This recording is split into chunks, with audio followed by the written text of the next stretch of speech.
Hello friends, এই যে আমার ফার্মের কাজ চলছে। তো কিছুটা কাজ হয়েছে, বাকি কাজ অনেক বাকি আছে। এখানে আরেকটা শেড তৈরি হচ্ছে ঘরের সাথে লাগোয়া। এবং এই যে এখানে এই ধরনের মোরগ, এগুলোকে প্যারট বিক বা টিয়ে ঠোঁটের মোরগ বলা হয়। আর এগুলো বাচ্চা রেডি হচ্ছে। এই যে মোরগগুলো, মানে এই মুরগিগুলো, ধাড়গুলো যেগুলো আমরা বলি, সেগুলোকে মানে দেশি মোরগ লাগলেও এগুলো কিন্তু দেশি মোরগই বটে, কিন্তু এই যে ডিমগুলো সেগুলো কিন্তু ওই টিয়ে ঠোঁটের মোরগের ডিম বস করিয়ে বাচ্চা তোলা হয়। তাই টিয়ে ঠোঁটের মোরগ বাচ্চা যদি কারো প্রয়োজন থাকে তারা যোগাযোগ করবেন। আর এখানে আরও ব্ল্যাক ফাইটার আমি সেদিন এনেছি দুটো।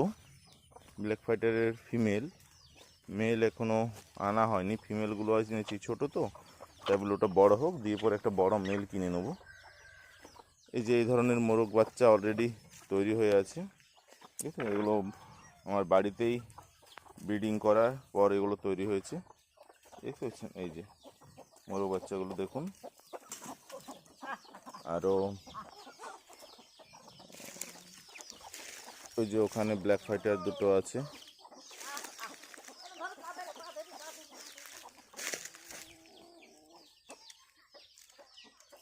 আরও নতুন নতুন বাচ্চা তুলছে, জলগুলো নতুন পাল্টে দিতে হবে।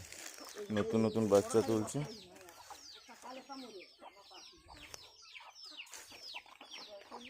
এইগুলো এই তো চাষ করা প্রচুর পরিশ্রমের, সহজে হয়নি।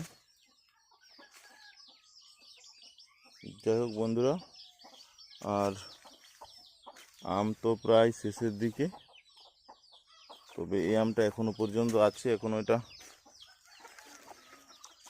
পাকেনি মনে হয়।